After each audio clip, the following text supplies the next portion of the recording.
So mga par, matapos nga po natin nakita ang isa na siguro sa pinakamagandang laban na nangyari ngayong taong 2025 sa pagitan ng dalawang Briton na si Conor Benn kalaban si Chris Eubank Jr. Kung saan mga idol, bukod sa binasag nila ang pinakamalaking live audience sa UK na 65,000 live attendance, kung saan mga idol, meron na ngayon lumalabas na report patungkol sa naging purse money ng dalawang fighter. Si Conor Benn daw mga idol, tumanggap ng 7.2 million US dollars, habang si Chris Eubank Jr. naman, tumanggap ng mas mataas na purse money na 10.2 million US dollars. Ayon sa source natin mga idol, 19 million US dollars o halos 1.1 billion pesos para sa pera natin ang pinagatian ng dalawang fighter. Pero tataas pa ang numbers na to mga idol dahil hindi pa kasama ang numbers sa pay-per-view sa laban. Well, dissenting purse money na nga to mga idol. Sakto lang ito kung ikukumpara natin sa kitaan sa Amerika. Mas malaki lang talaga mga idol ang bigayan kapag sa US ka lumalaban. Halos pinagsama ng kinita ni Conor Benn at Chris Eubank Jr. Mas malaki pa rin ang kinita ng ating pambansang kamao Manny Pacquiao sa naging laban nito kontra kay Keith Thurman, kung saan ayon sa report mga idol, kumita si Pacman ng 20 million US dollars sa laban ng nito kay Thurman, hindi pa kasama ang pay-per-view at nasa 18,000 lamang ang live audience. Halos apat na doble ito sa live audience ni Conor Benn at Eubank, pero kagaya sa sinasabi natin mga idol, malaki na ang first money na to para kay Conor Benn at Eubank. Ang kinita nila sa laban dahil nag-average lang naman sila mga idol ng 1.5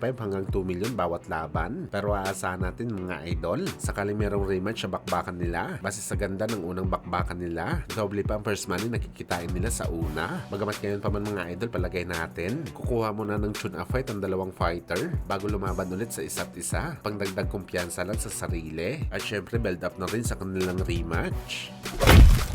Sa kabilang banda naman mga idol, anak ng legendary boxer Fernando Vargas na si Amado Vargas, panalo sa kanyang laban kahapon kalaban si Angel Luna, kung saan mga idol sa naging tema ng bakbakan. Parang estilo talaga ng ama ni Amado Vargas ang ginamit nito para manalo sa bakbakan. Yung palambutin muna ang katawan ng kalaban, saka ituwasakin, kung saan ganito talagang ginawa ni Amado Vargas. Dinikdik muna nito ang bodega ni Angel Luna sa round 1 at round 2. At pagdating sa round 3 mga idol, headhunting na ito sa kalaban. At sa dami ng pinakawalan na suntok ni Vargas mga idol, ang huling suntok nito ang tumapos kay Luna, sapol sa mukha ang challenger. Knockout diretso ito mga idol, kaya panalo po si Amado Vargas via round 3 TKO. Nag-improve na po ang kartada nito mga idol. Sa 13 wins, walang talo at 6 dito ay nakuha niya sa knockout. Mas maganda mga idol, ipalaban si Amado Vargas sa alaga ni Mayweather Jr. na si Carmel Moton. Pareho kong bumanat at higit sa lahat malalakas ang kamao sa bakbakan.